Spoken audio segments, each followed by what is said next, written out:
మొలిసిన కొడుకుల చూసి ఆశాలెన్నో పెంచుకుంటే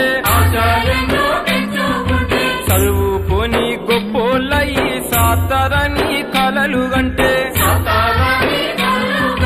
కన్నందుకు కంటి పాపల కాటికైనా మోయాకుండా